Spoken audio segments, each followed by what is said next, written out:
Morning, everyone. Welcome to another edition of World After Sport. Today, I'm delighted to confirm we've got Michael Williams from the Caribbeanist, fantastic travel agency that's been set up for the last 12 to 18 months. Michael's going to talk to us about his business and how it's helping sporting athletes, but also how it can help sporting athletes with their skills and capabilities. Also got some newbies on the call, so great to have Ayaz from Great Britain's wheelchair rugby team. Reese in the north, I think it's north of Wales, Reese from memory, and Ian as well. So great to have you all on board, guys. Great to have you involved. Guys, ask questions whenever or wherever you've got them. It's an open forum to learn more and to join in the conversation. There's no stopping you from pitching in at any point you like. So please do join in. Let's make it interactive so that Michael can feel like he's talking to everybody and everyone's engaged, but also talking to John Devereux when he joins us in a little while. I'm expecting one or two other guests to join us as well. So look forward to that. So Michael, if you're ready, I know you've got a couple of slides ready to share screen. I'm going to pass you the hosting so you can run through it with us. But Okay. look forward to listening to what you've got to say, and let's enjoy the session, guys. Okay, so I enable this by sharing screen. Share screen, please, sir. Share screen, okay. Share. And then open up. And open your presentation. Okay. That's the one. Yeah? Yep. Okay, cool. Right. I feel as though I'm on here under false pretenses, really, not having a history of participation in professional sport. However, being Welsh, rugby is in my DNA. My son, Richie Williams, is currently director of rugby in Cambridge.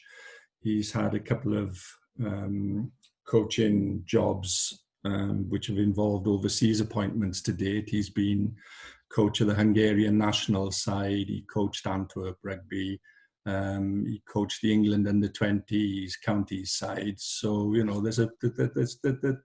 he's living my life for me in terms of professional sport and what I would have loved to have done. But my claim to fame is that I have played international rugby, albeit while I was on holidays in St. Lucia in 1975, turned up to watch St. Lucia playing Bermuda. St. Lucia was short. Asked if anybody had any experience of playing rugby. I put my hand up, so I played international rugby for the small island of St. Lucia against Bermuda. So there you go. Okay. So you're an international rugby player then, really, Michael? Well, I am. I'm I'm in good company, I can see. Little bit about me, my profile. What have I done in life? Bit like you, Martin. I started off in banking. That was my first job. Then moved into the clothing manufacturing industry as a work study engineer in those days. Went to work for the water board, local government for about 20 odd years. The final role in local government was as a contracts manager, and it was at the time when Margaret Thatcher was contracting out local government services. So things that local authorities had traditionally done in-house, they were being made to compete with the private sector. And I've always been a frustrated entrepreneur. So I headed up my local authority's direct labour organisation for building cleaning. So effectively, I was running a business with the umbrella of the local authority and the security of the local authority underneath me. I took an opportunity. I took early retirement from local government. I bought a post office and a retail store in a town called Llandilo, which is where I live now. That expanded. We bought a couple more post offices, including Bethlehem. Now, Bethlehem Post Office is a village post office just on the outskirts of Llandilo, which for 46 weeks of the year is dead. You're lucky to see 2 customers a week. And then a month or so before Christmas, everybody and his dog turns up there because we provided a hand franking service from the village of Bethlehem. Every Christmas that attracted a lot of publicity. So we featured on the One Show. We had a live breakfast, TV breakfast on Christmas Eve, shoot from there with Keith Chegwin, what's the cricketer's name? Help me out here, guys. He's on Question of Sport. Tufnell. Yeah, Tufnell came down, did a bit of a feature there. Funny, sorry, just a little anecdote about that. Tufnell came down and they were filming, and it was a day, beginning of December. It was a glorious winter's day. So the film crew decided to shoot outside. It was really cold, and I had my Ospreys jacket on, and the producer wouldn't allow me to wear it because I was advertising the Ospreys. So there was a crowd of customers who were watching the filming, and one of the customers, a woman, offered to lend me her scarf, which was pink. So I had a pink scarf draped over my shoulder, covering the Ospreys motif. Apparently, the following morning, both the BBC and Royal Mail telephone lines were inundated with calls about me. Was I promoting, the gay community, and they thought it was very brave of me to be featuring on TV. Anyway, that's as an aside. My wife was ill. I then finished with my retail businesses, sold them. My wife got better. I didn't know what to do, so I was employed by Post Office Corporate in London for 5 years. That finished in October 2018, which then gave me the opportunity to do something that I've always wanted to do, and that's open a travel agency. So that led on to the Caribbeanist. It's been operating since last February. Okay, starting a new business. What do you need? What sort of skills do you need? And I realized that, this isn't for everybody. For me, I was an entrepreneur, a frustrated entrepreneur. That's why I ran a direct labour organisation for the local authority, because I always wanted to run my own business. My parents had run their own business. They had a couple of post offices and retail stores when I was growing up, so I guess it was in my blood. My grandmother had an antiques business, so I've always had an inkling to want to run a business of my own. I just didn't know what sort of business I wanted to run. Well, I first visited the Caribbean in 1972 on honeymoon. Went to Jamaica. We were on the first Thompson's package trip to the island.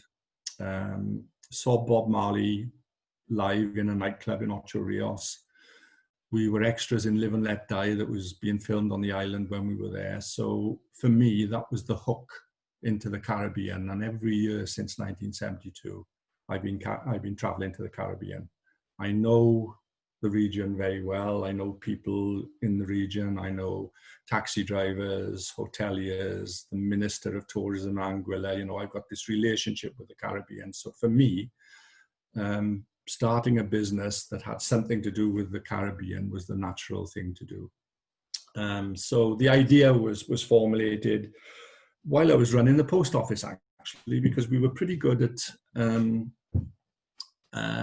selling travel-related products. We were a main post office, so we sold foreign currency, we sold travel insurance, we sold credit cards, travel money cards, and Llandailo is a small town, and the clearing banks, although we had all clearing banks in town, none of them had bank managers. So because we in the post office were selling financial products, I developed a relationship with my customers, which was akin to the sort of relationship that existed years ago between bank managers and their local communities, where people had trust in their bank managers. People used to see their bank managers for most things, whether they wanted a mortgage or whether they wanted a loan. So I developed that kind of relationship with my customers in town. And I felt that, going forward, that would stand me in good stead if I set up a travel agency, which is what I did. So the idea was formulated. Had to look at the concept. work out strengths of it. What was my strength? My strength was me. I'm a good people person. I enjoy engaging with people. I enjoy developing relationships with people. And in business, people buy from people. So I felt that was a strength for me. My weakness was that I had no travel industry experience whatsoever. I had plenty of travel experience, but I had no travel business experience. I hadn't been involved in the travel industry, or I hadn't been working in a travel agency before. However, when I was looking at, how to set up a travel agency, there were a couple of business models available. One was starting from scratch, completely independently, but you needed a big wad of capital because you needed to buy an APTA license and an APTA insurance cover, and both those are expensive. The other business model is to enter the world of travel agency as a franchised operator. So I looked at those opportunities, the companies that provided travel agency franchise opportunities, and selected one called the Global Travel Group. Now, the Global Travel Group are based in Chester. They're owned by Donata, which is part of the Emirates Group. And that gave me a bit of confidence, it gave me some comfort that there was an organization, the Emirates, which is owned by, Saudi government, sitting behind me and supporting me.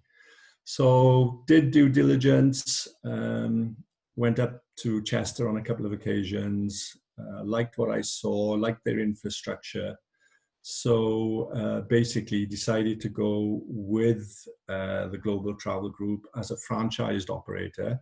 So what that actually means is I'm allowed to trade independently.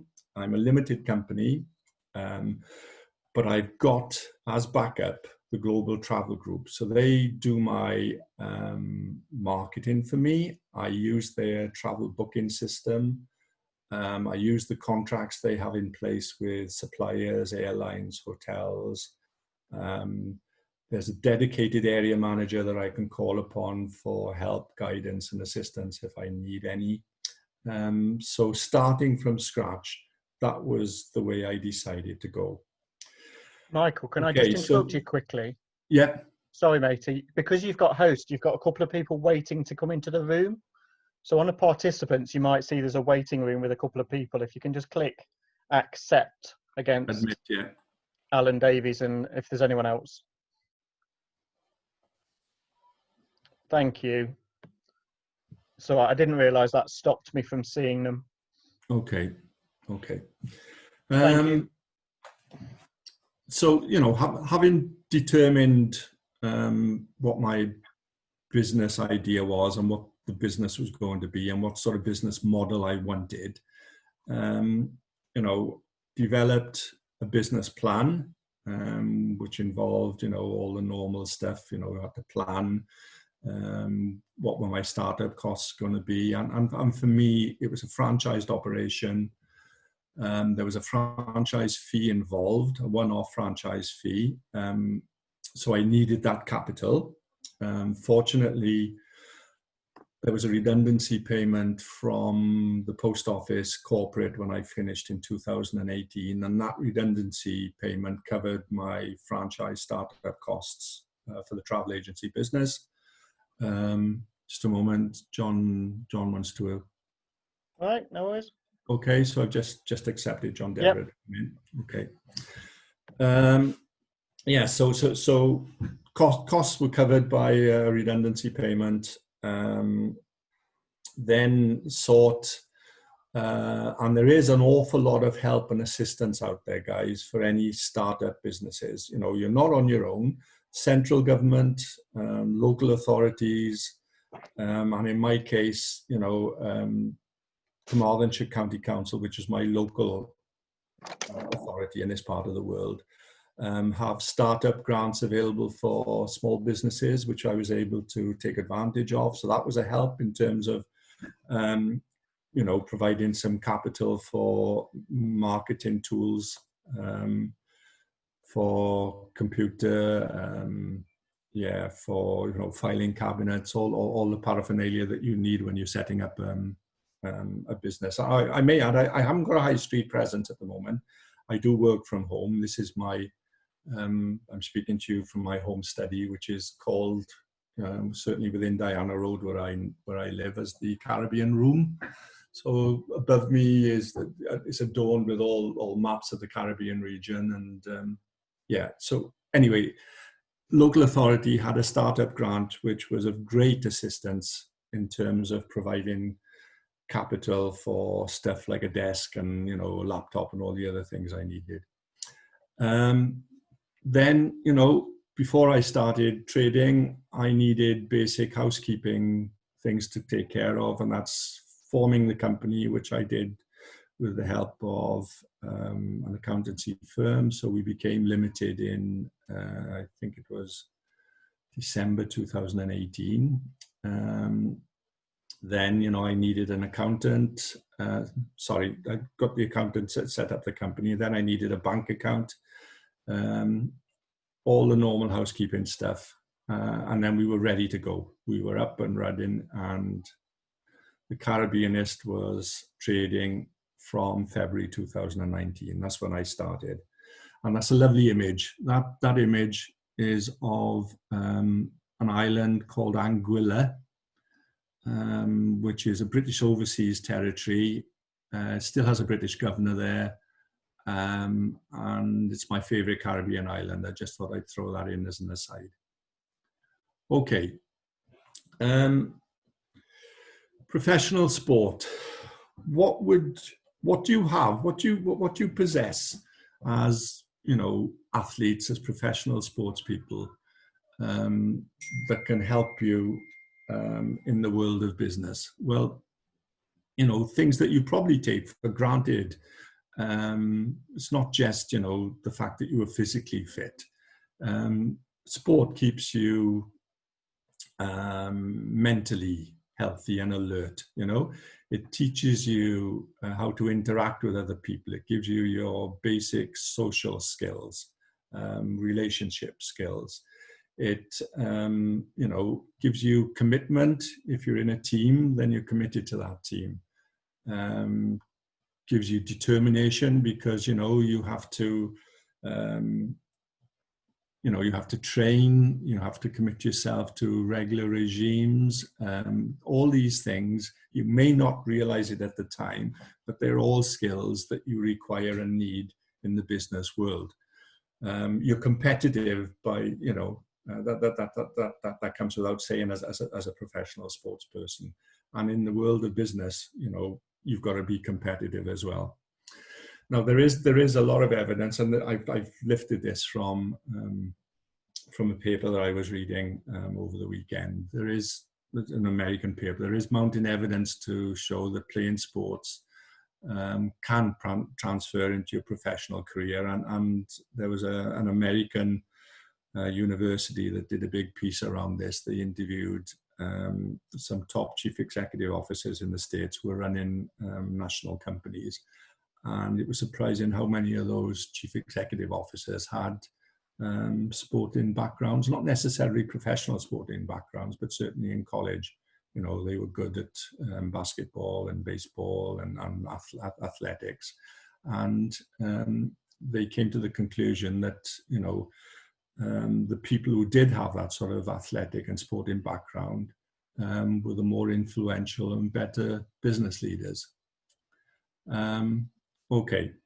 Now, I can only talk, you know, personally, but what has been of great advantage to me, I think, in developing my business is my ability to interact with other people, because I'm a social animal. I enjoy meeting people. I enjoy building and developing relationships with people, because, you know, the very first job that I had in retail banking, Martin, I can remember it now, knocking the door when I started, and I was 17 years of age. local bank manager took me into his room and he sat me down. He said, right, Mike, he said, I'm not going to give you a lecture. This is your first day in the real world. The only thing I would say to you is, you know, treat people the way you'd expect to be treated by them. And I've taken that mantra with me throughout my working life. And I take time to speak to people. I take time to understand what makes people tick. You know, I'm genuinely interested in people, because at the end of the day, you know, people buy from people. And in the world that I'm in the business world that I'm in, you know, I'm a travel agent. My unique selling point, if you like, is the fact that, you know, I'm not TUI. I'm not going to sell you a holiday online. I want to develop a relationship with my customers. I want to get to know my customers so I can understand, you know, the things that they enjoy, the things that they would like to do, the things that they've done before. So I can use my knowledge and understanding of, in this case, the Caribbean, to try and match, you know, what I know with what they would like.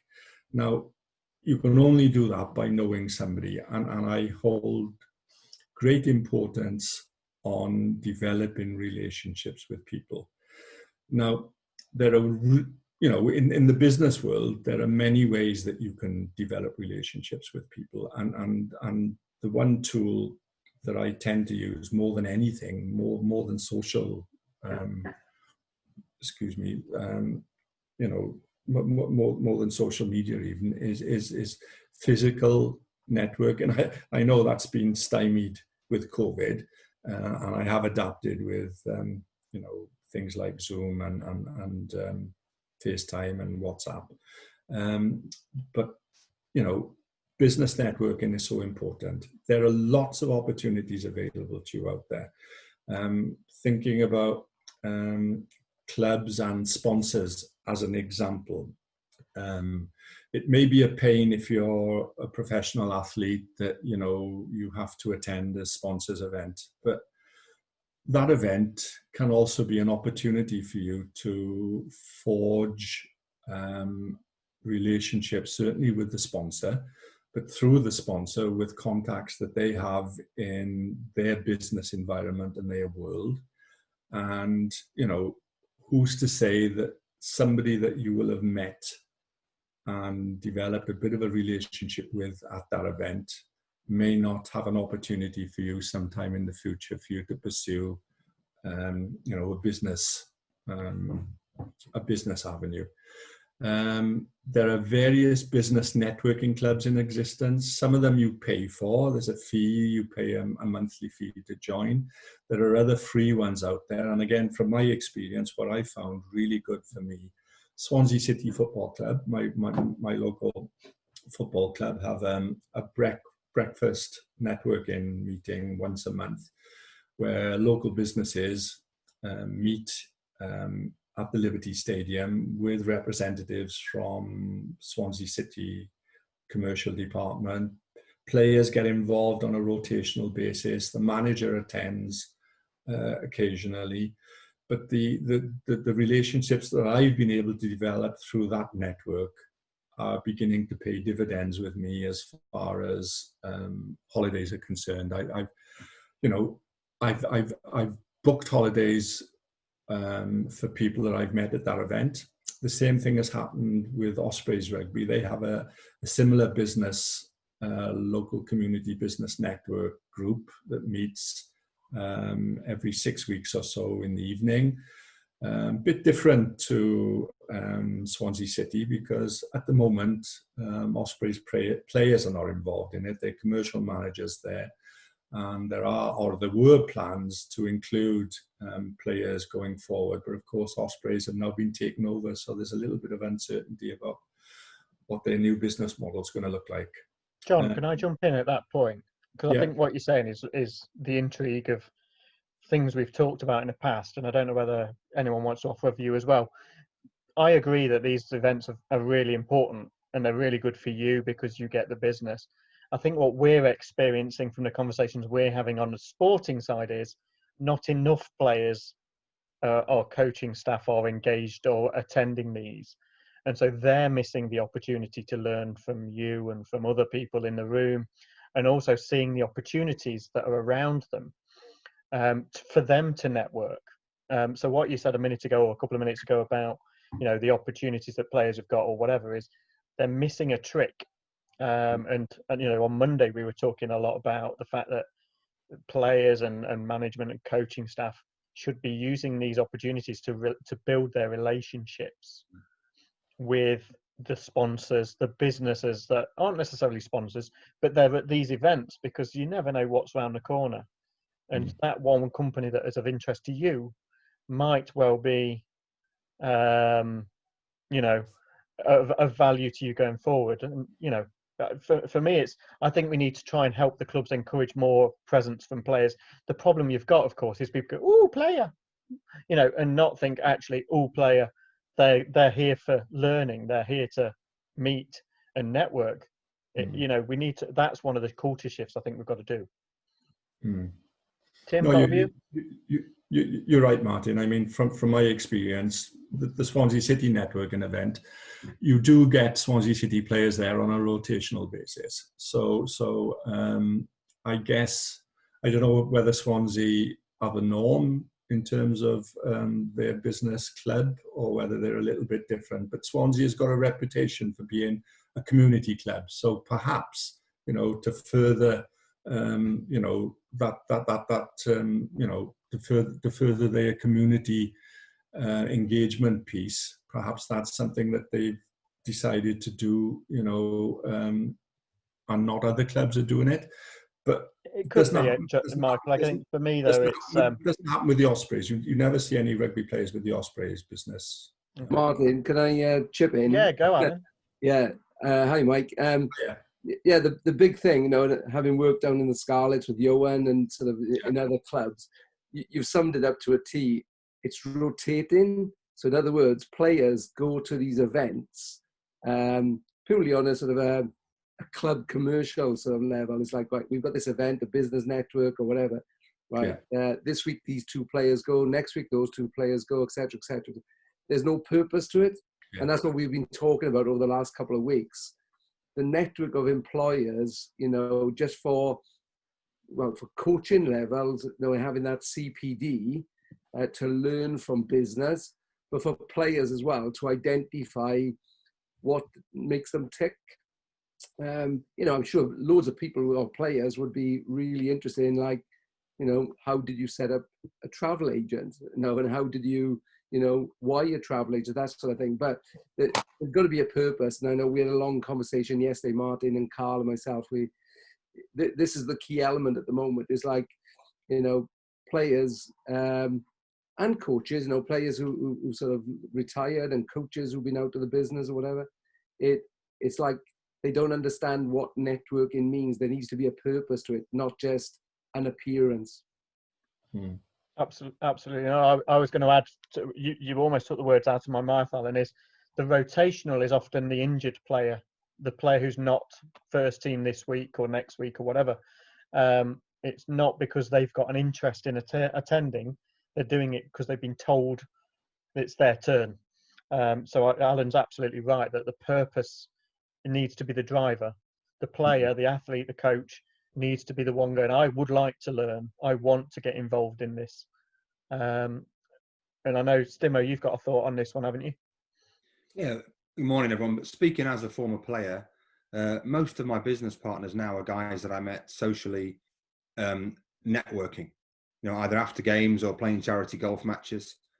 And it is all about that, curating that relationship. I didn't know at the time that I'd want to funder, that I'd want to be working in property or construction. But creating those relationships based around trust, and I'd be really, really inquisitive and finding out about what they do. Make sure that you're not scared to ask for help. I think that's a really, really difficult thing for a rugby player to do. You're supposed to deliver. You're not supposed to show weakness. But going into those environments and just ask open questions about, what is it you do in your world? How do you think my skills could fit into your world? And even if it's not a relationship that can be turned into business now, my experience, I'm now 46, that my black book, if you like, is my value, my database, my network of mates that we either met after rugby matches or met on golf days, on charity days. That's now my value as a businessman. And it's so important that you realize that while you've got the corporate box available to you, you really work it. It shouldn't be just something you do because you've been told to go into that room. It's your opportunity to focus on what we call the business of you. It's coming across in every Zoom meeting we've had in the last 2 or 3 months. And to be fair, for you guys to be on this call, it shows that you're enlightened. It shows that you're proactive. It shows that there's something lots of employers would want in their business. And it's just having that confidence to say, you know what, I don't know what I want. I don't know how I'm going to transfer my skills across from rugby into business, but start practicing, because it took us 20 years to get any good at rugby. So why do we expect that we can go and network perfectly the first time we go into a corporate box? So just get busy practicing and learning, and don't be scared to ask for help. Totally agree. I'm just conscious of time, Michael. Can I just nudge you along a little bit to your examples? Yes, some of you. Okay. For me, networking is the be all and end all of everything, you know. And perhaps just to summarize, you know, I always follow up after an event. If I've, you know, attended any of the business networking events at whatever arena, whether it's with, you know, Swansea City or just the local business events, anybody that I've met for the first time, I will always follow up afterwards, either with a quick telephone call or text or an email, just to open those lines of communication and to build it going forward. Okay. Moving on quickly, then let me look at some examples of players who have successfully, you know, made the transition into the world of business and set up and run their own business operations. This is a guy that I've met personally through the business networking arena again, Simon Church, very interesting character. Ex-Wales footballer, ex-Reading FC footballer, had to retire at the age of 29 through injury. Simon, perhaps, and perhaps this is true of most top footballers, had a bit of capital, you know, because there was a signing on fee and there are transfer fees that he gets a percentage of. So he had a little bit of capital to invest fairly early in his career, and he invested in property. So what he then did when he finished playing was to set up a property and a financial advisory company for former players. And the other thing that he's done quite recently is set up a new business venture marketing cannabis oil, because he started using CBD cannabidiol at the end of his career, which helped him with his pain. And he thinks that if he'd taken that product earlier, it would have lengthened his playing career. So in any event, he's got a vested interest in the product. He's decided to, you know, set up a separate company just to market this.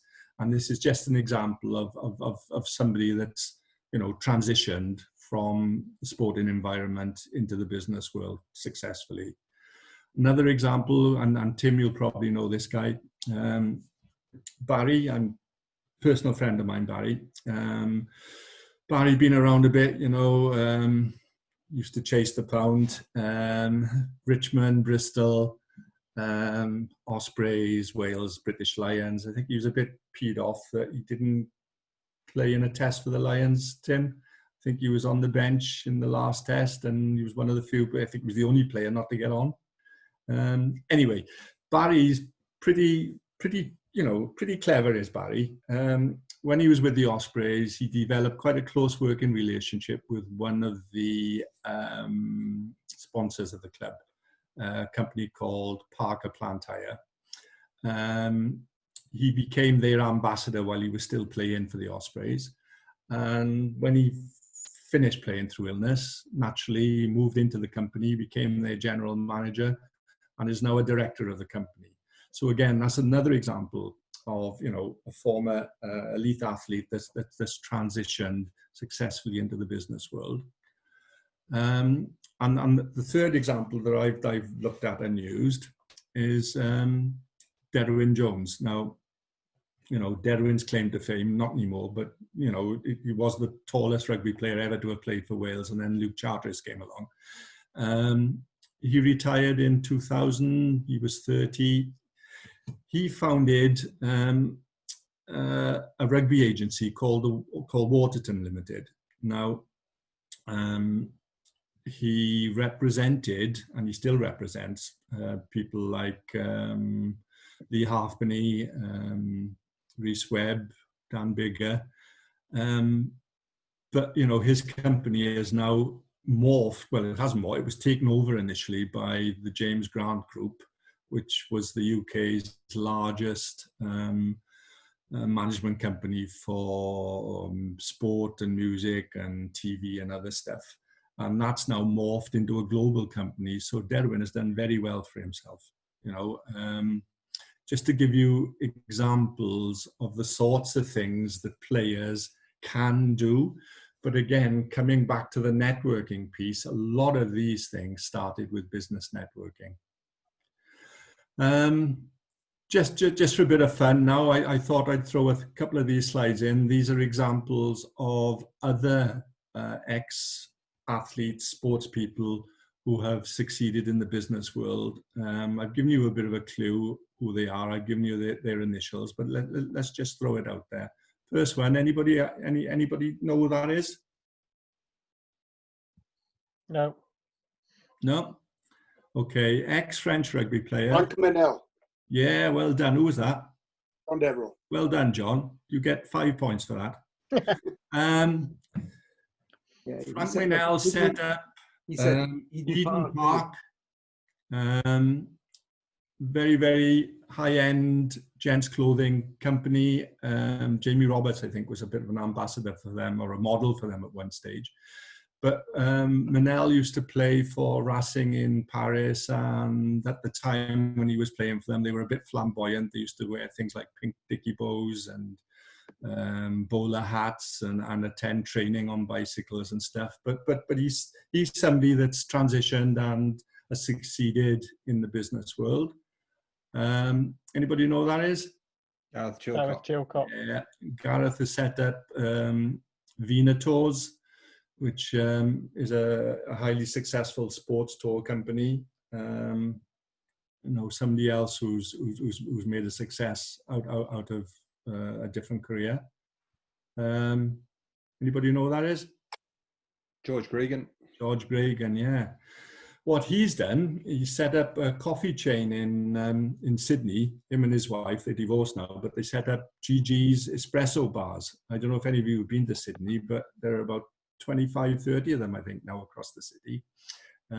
Developed a love of coffee and coffee houses when he was in Europe and in Italy in particular. So, yeah, he's done okay. We're trying to keep the Welsh players away from coffee shops tonight. Yeah, too much Costa. Know who that is? Mike Burton. Yeah, Mike Burton set up Mike Burton Travel. Probably the forerunner of sports people who have transitioned into the travel industry. And these two guys, Never heard. yeah, Gary Neville and Ryan Giggs, bought a couple of hotels in Manchester, Hotel Football and the Stock Exchange Hotel, and Gary and Phil Neville, Paul Scholes, Ryan Giggs, but also own, what's the name of this? Salford. Yeah, that's right. So, bit different. Mine, you know, footballers, high-end footballers, they have got a bit of capital behind them. But, you know, they haven't sat on their laurels. They've decided to invest wisely, and things are going well for them. Phil Vickery. Oh, sorry. Yeah, I give you the answer there. Also known as Raging Bull. Raging Bull. And he set up, as well as winning MasterChef, of course, Celebrity MasterChef, the guy has set up a successful gents clothing manufacturer, retailing outlet called Raging Bull. He's doing really well. Just as a bit of fun, that's me and who? Sir Garfield. Yeah, met him through the World tourism market in November in London. Lovely guy. And that's it basically. So as far as, you know, trying to summarize what I've said today is concerned, I'd summarize it by the 3 R's. And I think that for me, the most important thing in business, whether you're running your own business or you're working for anybody else, is relationships, relationships, relationships. And that's it, guys. Those are my contact details. I can share those with you. I'm quite happy to help anybody that has any thoughts or ideas about, you know, wanting to start their own business and pick my brains for how I did it. You know, quite happy to sit down with anybody and share my experiences with them. And then separately, if anybody is interested in a Caribbean trip or any other type of holidays, because I specialize in the Caribbean, but because I'm a travel agent, I've got access to, you know, anything and anywhere in the world. I'm quite happy to work for people I know, you know, on a bespoke basis. So there you go. Thank you. Michael, thank you ever so much. Guys, I'm going to open the room before I pass over to John. Has anyone got any questions for Michael? No? Okie dokie. Michael, can you just pass me the hosting back, please? So stop sharing. Stop sharing and shove that hosting over to me. John, are you good to talk to us about Teva and about your experiences of transition? Yeah, like I say, when we sort of spoke last week, you know, you asked if I had slides, so I haven't got any slides or anything like that. That's okay. It's just a case of you just sort of, you know, there may be people out there to be interested in see what it takes to kind of move from sort of professional sport into a company like Teva, you know.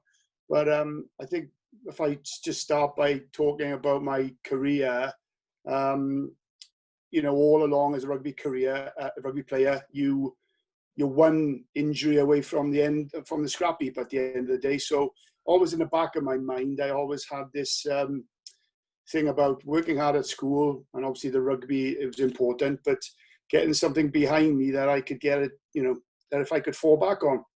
And so all the way through my rugby career, I mean, I was capped as a student. I don't know if many people know that. I was playing for Wales when I was still a student, a second-year student in university in Cardiff. So I did my final year exams in New Zealand during the first ever Rugby World Cup. I was allowed to do my finals over in Wellington and Dunedin during the World Cup.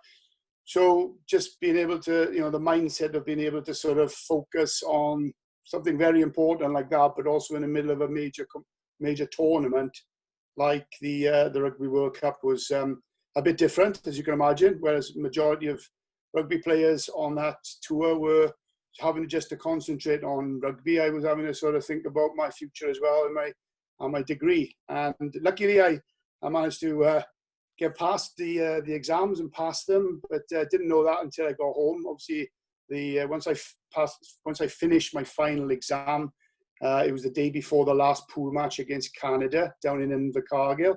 I was able to concentrate fully on the World Cup. So we had a great World Cup, Wales, you know, finishing third, beating the Aussies in the third and fourth playoff, you know, famous game.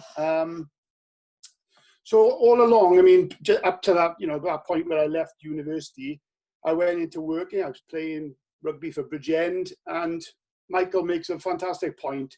It's so important to network, and I was so lucky that rugby is a great networking sport, and I met so many people, and at a very young age, you know, you get to know people better, and you know what, you meet a lot of people. But there's one particular chap who was the chairman of Bridgend Rugby Club. He was into marketing. He had his own marketing company, ex-Western Mail chap, and his name was Lyndon Thomas, and he was very influential, helping me find a job. I suppose a lot of clubs in Wales were after my services, but deep down I wanted to play for Bridgend, and I remember Swansea sorting out a job for me to go and play for Swansea, but deep down I wanted to play for Bridgend. So Lyndon didn't find me a job. He found me an opportunity through his network, and I managed to get a job with Wimpy Homes in Cardiff.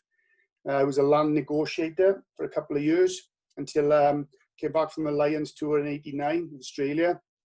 and the rugby league door scouts had come knocking on the door, and you know, I signed for a rugby league, and that took me on a whole new sort of life up north with Widnes. And you know, I had such a good time at Wimpy that one of the directors actually said to me, "We'll get you a job up in Manchester. We'll find you a job if there's a job in the network."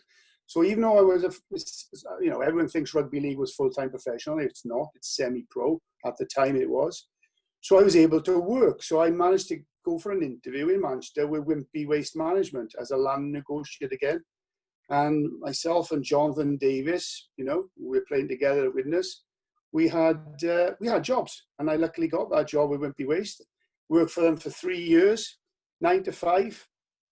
Worked in a place called Radcliffe, where the office was in North Manchester, and I combined that with, you know, a very successful career with Widnes, and able to, again, compartment your mind to sort of focus on your rugby, but also it's nice to have something to take your thoughts and everything away from rugby all the time, because you can get a bit stale. But it was great to sort of have some, you know, something else to concentrate on. And John, can I jump in there? Do you think it was valuable? You're kind of alluding to it, I think, is the valuableness of having that extra thing. So it wasn't just rugby. You know, having the Wimpy stuff actually made you perhaps made you a better player, because you'd got that ability to almost sector each. Yeah, I mean, a couple of the boys, all they used to do, the ones who didn't work, you know, Alan Tate was the groundsman at Widnes, but then after that, Magnifier and, you know, a number of others, all they used to do, a couple of the boys now, not the homegrown players like the local boys, who all had jobs, and they weren't on big contracts like us ex-rugby union converts. You know, we were on big contracts, and it was a little bit of resentment because we were on big contracts, and I had a job. But a lot of the boys used to just play video games all day. You know, it was the time of, you know, the before the Xbox and stuff like that. So yeah, it was great to, you know, to have that not distraction, but something different to take your mind off rugby, because, you know, it was so intense when you're actually involved in the game. You know, you know, those skill sets that we take over from rugby. You know, communication skills, you know, resilience, bouncing back when things don't go well. You know, your game plan, your strategies, competitor analysis, all this I've taken from rugby into my day job. But just to give you a sort of a quick overview of where I went, you know, I worked for Wimpy for 3 years. I came back. They let me go on a GB tour twice to Australia, Papua New Guinea, and New Zealand for 8 weeks, and paid me. Didn't stop paying me. And I came back, and the company was taken over by an American company, Waste Management Inc. And they just decided they didn't need a development team, a business development team, basically. So I finished and went to Australia to play for a year with Manly Sea Eagles. And that was fantastic. Again, meeting so many different people. And again, going on to what Michael says, you know, the networking thing. Wherever I met people, again, like Tim said, playing golf or charity events, I'm a sort of trustee of the Welsh ex-players international committee for injured players, and I'm a ambassador for Prostate Cymru. I don't do it to further my own good. I just do it because I want to do it, and I enjoy playing in the golf days, doing the cycling, all the other events. They ask me to do Q&As and stuff. It's just, you meet people, and who knows, when you meet people, a door opens. And as Michael said, I always follow up again after an event. If I meet somebody, I follow up with an email or a call. Lovely, thanks for your company, had a really good day. You know, genuine. It wouldn't be if I met somebody that I didn't like and didn't get on with, I certainly wouldn't you know, write or call them. But it didn't happen very often, because I'm a people person, and Michael just said, people buy off people. You know, if you're in a sales game, you know, people buy from people. And so yeah, I went through that period where I didn't play for a year. I went to Australia, and then I came back, and one of the directors of Widnes we were talking one day, and he said, "Look, come and work for me." He had a demolition business, and I worked in demolition as a contracts manager for 5 years and thoroughly enjoyed it. It was, it was combining a lot of my waste management background with construction, or deconstruction, as you would probably put it, in demolition. And I loved it. And it was a great time, and, being able to still play for Widnes. And then doing professionalism in '96 in rugby union, I was one of the first players to ever get to go into rugby union while still a rugby league player. So I was contracted to Widnes and signed for Sale Sharks. So I had 3 seasons, well, I had a season there on a dual contract, and then signed full-time with Sale because they wanted to, sign me full-time. And I think rugby league was changing, and there was more money back in rugby union. So it was a common sense thing to do. And I had, 2 good seasons at Sale. Unfortunately, got injured. And that was always, as I said at the start, that is always in the back of your mind. If you get an injury, or maybe a bad injury, and you retire because of an injury, then what have you got if you don't have anything behind you? So again, I built up that CV as such, and I kind of was still doing the demolitions off and on with while I was working at Sale Sharks, and then I finished and finished with Sale because I broke my ankle. And ended up going back down to a little stint with Worcester, as I noticed on the advert you put out. Not many people remember that.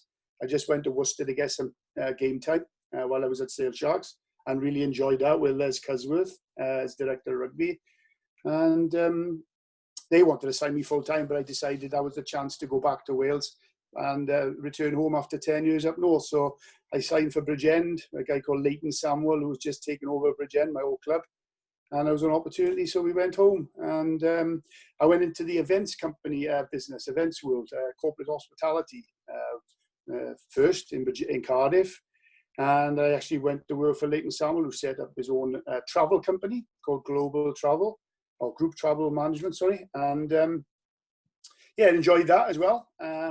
So that was my kind of rugby and work career to such. And then I hit a bit of a brick wall after finishing with Leighton. And again, going back to my network of friends, again, Lyndon Thomas, one of my good friends, we sat down and we sort of looked at, well, what options do I have? I'm still playing rugby, semi-pro with Bridgend. What can I do? I was thinking of maybe retraining. I was interested in maybe, I was interested in property and stuff like this, but we looked at a number of options. But he mentioned the pharmaceutical industry to me. And I just thought, well, I went to college, and a number of my college friends, either if they didn't go into teaching as PE teachers, they ended up being drugs reps, and they were still doing it. So we looked at it. He said, look, I've got a contact, a good friend of mine who's in the business, and he lined up an interview with her. She said, look, I employ you today, but I have no openings, but I will, do the networking and get back to you. So she lined up an interview with a company, friend of hers, and they liked me, introduced me to the directors. They loved me, and that was it. And that was my introduction to pharmaceutical industry 19 years ago. And I've worked for a number of big companies, Roche Products for 9 years. I worked MSD, Daiichi Sankyo. I'm with Teva now, Teva Pharmaceuticals, global company, founded in 1935, employ around 45,000 people globally, one of the biggest generic houses, which is generic medicines. 1 in 5 prescriptions in the UK is a Teva product. 3,500 drugs in their portfolio across the world. And I work in the respiratory business with Teva. Now, we are branded generics as well as generics. So we have our own inhalers for asthma and COPD.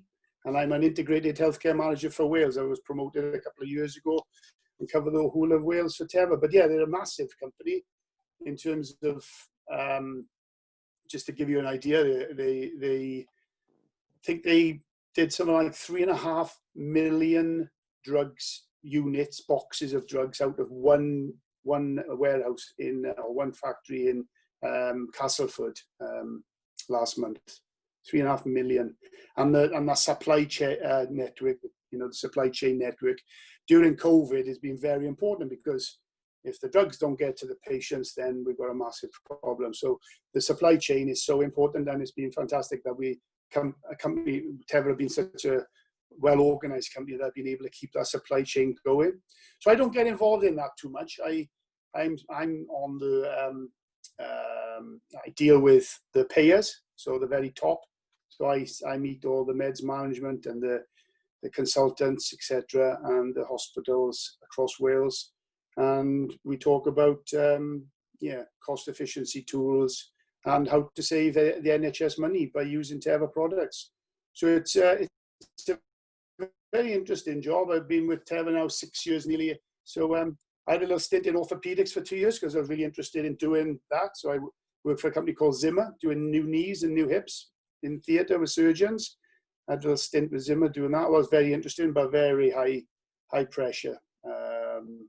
And you're literally on the spot. And the surgeon does something wrong, and he turns to you and he asks you, to get me out of the shit. So yeah, that's it. So Teva's the company I'm currently at. They've got a lovely culture within the company, and I'm developing, still learning, never too old to learn.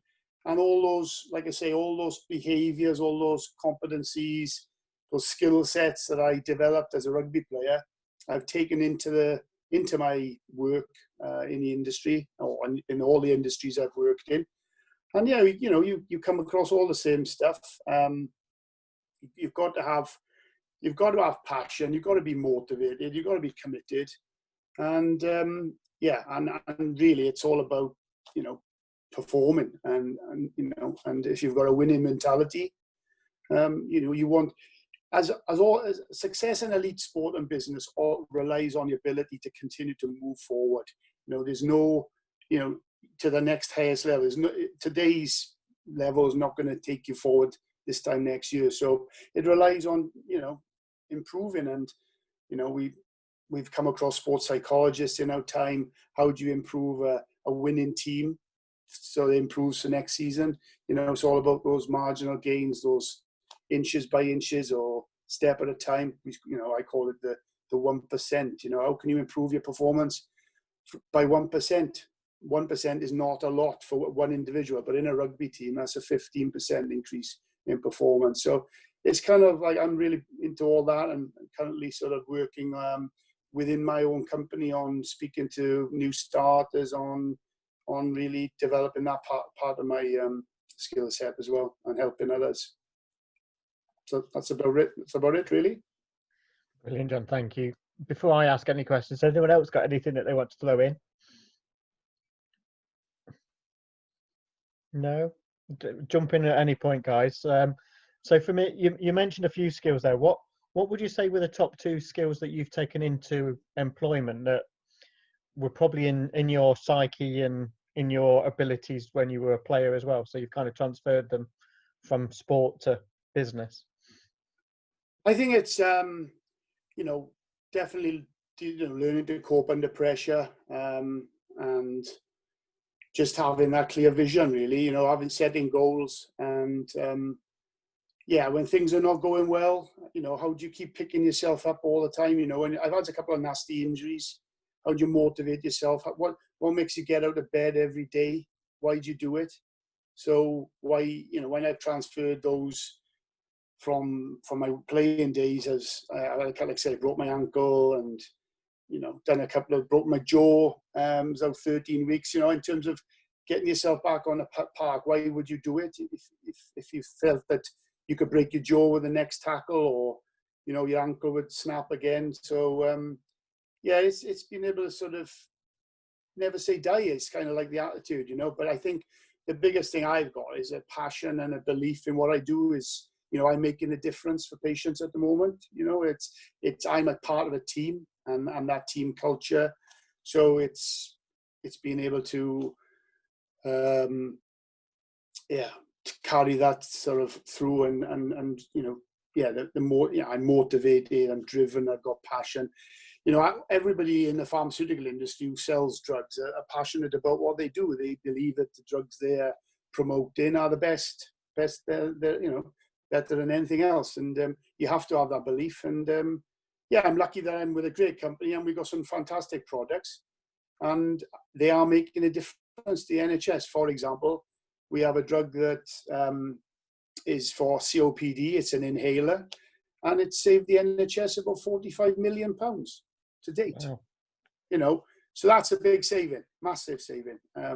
It wouldn't have happened if the implementation hadn't gone to plan. You know, you can launch a product, but if you haven't got if you haven't got people talking about it and meeting the right people, there's no implementation. So yeah, I think a lot of the stuff, you know, in the visualization and anchors that I've built up over the years, you know, we all have bad days, and that's another sort of thing I use a lot from my rugby days. You know, we have bad days. We have, you know, good and bad days. But when you have a bad day, it's not necessarily your fault. And just to sort of revert back to the anchors that made you feel good or make you feel good, something in your life that you can remember and or revert back to sort of get you back on track. But yeah, I like I say, you come across a lot of egos. Different egos or different colours in the world I am in now. We do the insights, you know, the greens, the blues, the yellows, and reds and blues. Yeah, so different. It's dealing with different people. You know, people are different, so you can't just, you know, talk to some people the same. You've got to design your strategy to sort of take into account their colour. So yeah, it's a lot of new stuff. Yeah. Rugby I guess I'm hearing the word adaptable quite a lot there without using it. Yes. Because yes. And resilience is the other resilience, one. Obviously. Yeah, I'm reading a lot of books at the moment on strategy. My boss has got us doing, have you ever heard of a thing called a vision board or a dream board? We've sort of, it's a part of our IDPs where we've developed a sort of it's not new. It's something that's been around a long time. It just is a visual sort of thing. It's here. I don't know if you can see it. It's kind of, it looks a bit sort of Blue Peter-ish, but it's got, you know, your family, your values, your Teva there, and there's, you know, there's a lot of rugby stuff here, and yeah, future stuff. You know, what I want to do in my job, where I want to be. There's my reading list in terms of books, you know, 7 Habits of Highly Effective People, you know, all those books, 1 Minute Manager, strategy books. So yeah, I've come into a new world, but it's I've been doing it for 19 years now. So I must, you know, I must have done something right. But yeah, adapting, because I've gone through so many different, you know, jobs, different roles. So yeah, I've become very adaptive. Yeah, John. But yeah, sorry. Hi, Alan. How you doing? Hey, John. Obviously, you know, over the last few years, I know you always will remember, I've helped a couple of boys get into the pharmaceutical business. People like, you know, Mark Lewis and Tom Grabham and people like that. Yes. Do you get anybody, you know, sort of off their own backs coming to you and saying? Yes. Yeah. The centre. I always forget his name now. Pharmacist from the Dragons. He's doing really well now. Oh gosh, his name's eluded me. He's a qualified pharmacist. Oh, I can't remember his name now. Sorry. And they obviously do come to you to know for advice. Yeah. Have an insight into the business. Yeah, we were allowed, when I was sort of carrying the bag, as you would call it, out seeing customers, doctors, nurses on a daily basis. I don't tend to do that as much now. Although I do see people face to face, it doesn't tend to be nurses and doctors. Like I say, I see the payers now, the people at the top, the ones who make the decisions. But at the time, I used to get regular requests from people, you know, I'm interested. Could I come out with you? Now, there was a time where you could do it. And then there was a time where you weren't supposed to do it, but I still did it anyway. Because I always put myself in their shoes and say, well, they need a lucky break. You know, and I'll take the risk as long as they don't mention it too much. You know, it's kind of like, because whenever you go for an interview, they always say, what have you done? Have you been out? Have you shadowed somebody? So yeah, I have done that for a number of people. But yeah, we spoke about that yesterday about Ross Wardle is the centre.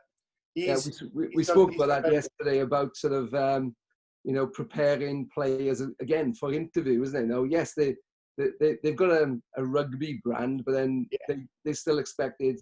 I know, and we remember preparing people like Mark Lewis and Tom Grabham for the interview. Yeah. And I know others help even people like Lou Reed to go for the interview. Yes. That's right. Because it's about selling themselves, isn't it? Going back to what Simo says all the time, it's about the brand of me, isn't it? Who are you, sort of thing. And I think that's what a lot of players struggle with these days.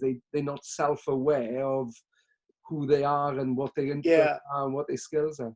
I mean, it's not all a success story. It's not like as if you've been a professional rugby player or any rugby player, and it's a divine right that you can just roll straight into a job.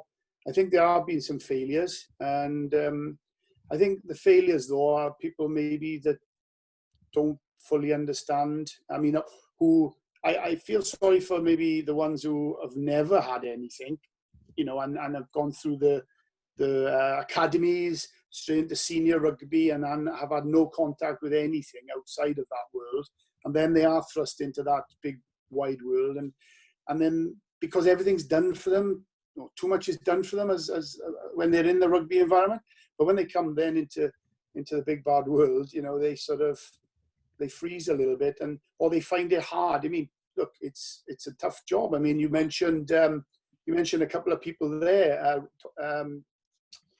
Grabham and Lou Reed and all, they're in a tough industry. I got into the devices business, and I couldn't have gone in here at a worse time because of the problems with lists being cancelled. So my sales, I didn't earn a penny in bonus for 2 years. So it's a tough world, that. So it was a big earner years ago. There's not that money in it anymore, Interesting. I've got a question for you. Go on, Ayaz. Yeah.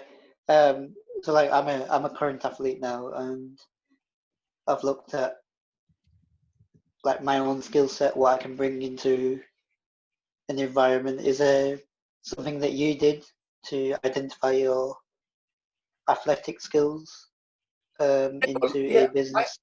I did. I went to a PE college, physical medical college. Yeah, I did sports science basically, and in the back of my mind, I've ended up in an industry that has a lot of exercise physiology and human. It's about the human body, and I had an interest in that. I mean, as sports people, interested in sports injuries, things like that, and I did think about going into physiotherapy, and it's kind of like, well, do I go down that road of retraining and doing 3 or 4 or 5 years of training and doing that, and really it kind of got to that point where I tried many different jobs, and I sat down with my friend Lyndon, and we said, what can I do? And I'm still playing rugby as a semi-pro, but what could I do as a to combine the two? And the pharmaceutical industry job was perfect because I started doing it part-time, so I could work in the mornings doing my day job, the drugs, selling the pharmaceuticals, and in the afternoon and nights I could do some training with the clubs. So it was a little bit but I did have an interest in it. So and Tim made a point about earlier, a lot of players don't know. They don't know what to get into, and I know it is hard, and it's kind of like you have to have an interest in something, But pharmaceutical industry has been a great job for me over the years. It's given me the flexibility to be able to do other things as well. If I add to that as well, I get one of the things that John came out with a few times was passion, and one of the things we've talked about on these calls is what are you interested in, what floats your boat, because again, there's no point when you finish your sport, whether you're 25, 35, 45, is going into something that you just haven't got an interest in, because you're just not going to enjoy it. So the thing we're looking to help athletes with at the minute is identify that passion and see what the things are that interest you. And John's clearly got an absolute passion with drugs. He took drugs. I mean, he learned about drugs quite a lot. and obviously he did his drugs and then he went to play, which is probably not a good way round, especially today. But you can hear the passion in what John's talking about, and that's, you know, for what we've talked about a number of times, is passion is everything, and going into jobs that you enjoy is really important. And Reese, can I come to you? I know you've come off mute, so you're probably ready to talk anyway. You're currently graduating in remind me. Counselling. That was it. I've got it on the tip of my tongue. I couldn't get it out of my mouth, which makes a change for me. And you're really passionate about almost, you know, helping others and also helping people mental health issues, etc. going forward. So, you know, what's your thoughts on what you've heard from John, but also what's your thoughts about, you know, what we're discussing here? Yeah, no, obviously I'm well on board with John and the pharmaceutical side of things, and the way it's helping people. I think for me, that transition from sports into, you know, your professional career in other aspects can be quite daunting for people, because, like I say, that for me, I was at Leicester for my academy days, and just say we're a bit coddled, a bit mollycoddled, and you're not really shown to the world as such. You're just purely focused on rugby and nothing else. And then unfortunately, my door closed. I'm now playing semi-professional up in North Wales, and I decided that I want to help people that have perhaps not quite made it to the standard that they would want it to make it. So for me, yeah, I went into counselling. It's something I'm passionate about and something that I really want to help people with. And also the aspect that a lot of people have their families as well attached to the sport. So I think it's important that we need to be there for that extended part of their life, not just rugby. Agreed. You're absolutely right. Again, we've often said that the person transitioning isn't just the one-off; it's the family as a whole. Everybody transitions together, and so it's really important. I think you're absolutely right. And again, it's about passion, isn't it? It's what you're interested in, what you believe in. Those are the things that will drive you along. I mean, and mental health at the moment is it's a massive topic, and you know, unfortunately, there has been the case of some suicides that have happened due to poor mental health, and it'd be great, like World After Sport, it's great to be able to offer that advice and, you know, counselling and mental health help that these sports professionals need. Absolutely. Anyone else got any comments, thoughts? Yes, Hoggy? John, just a question for you. Obviously, when you went to league, you were still interested in getting work outside the game. I think that's a real challenge for rugby union at the moment. You mentioned players coming and Reece coming through the academy, and then they're almost cocooned. And I think we're talking about on this platform, the sport is going to change. I think there's going to be a financial readjustment because of COVID-19. And it's trying to create an avenue or an opportunity for players to explore interests outside the game.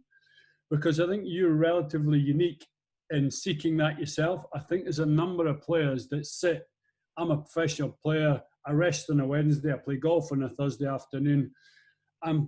As an industry, we need to encourage that opportunity, that avenue to go and seek interests outside the sport, as you did as when you're up in league.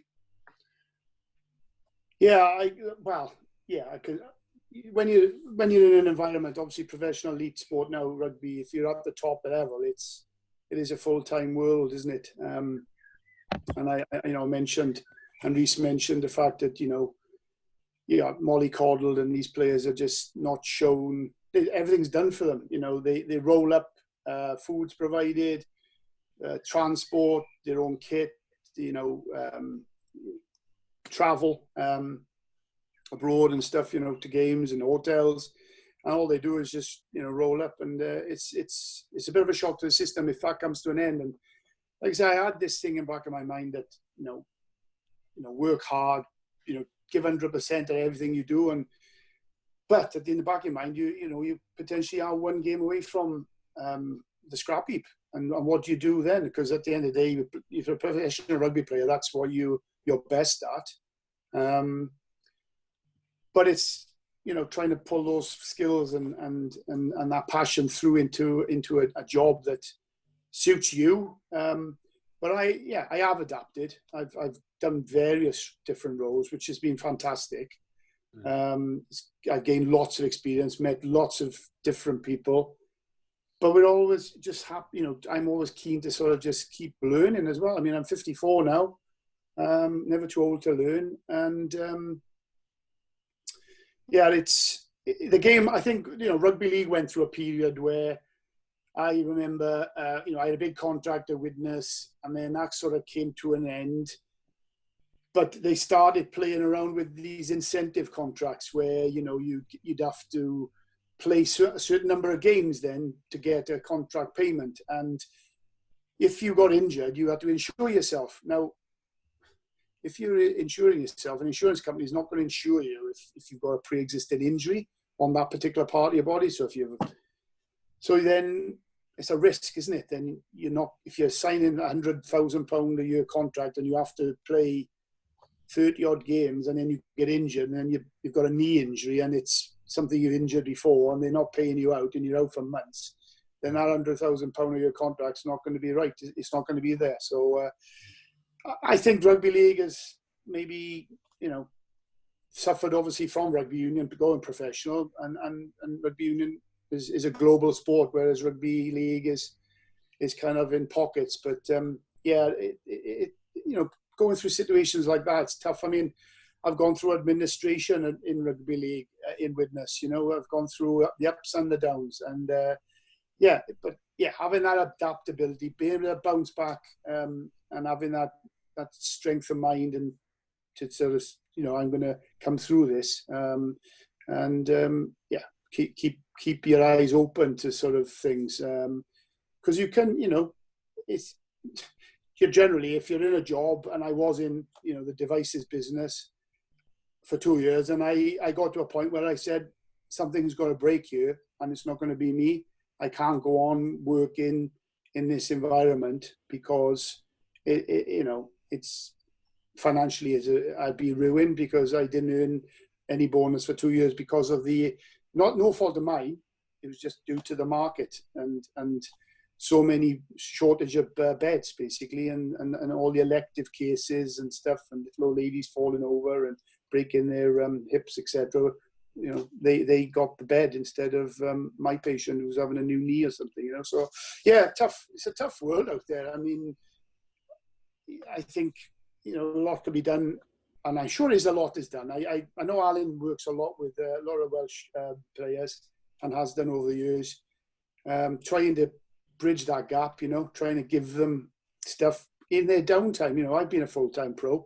There's so much downtime between training sessions.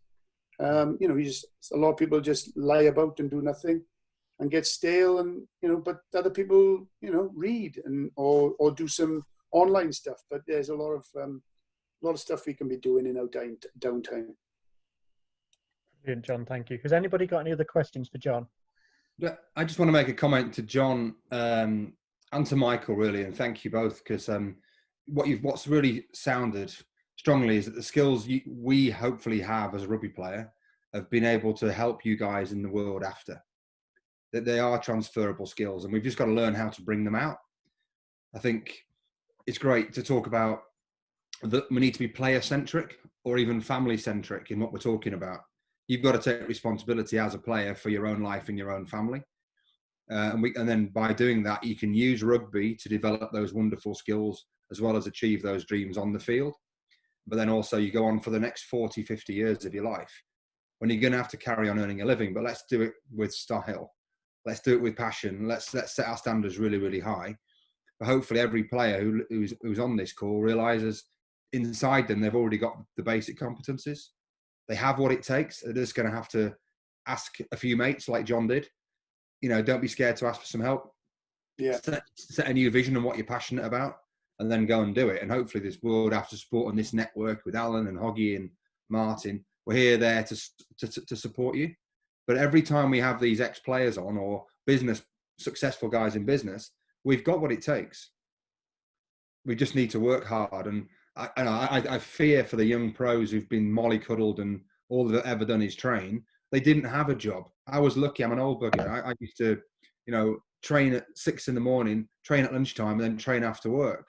And I've never been happier. And that's something that's Hoggy feels very passionate about.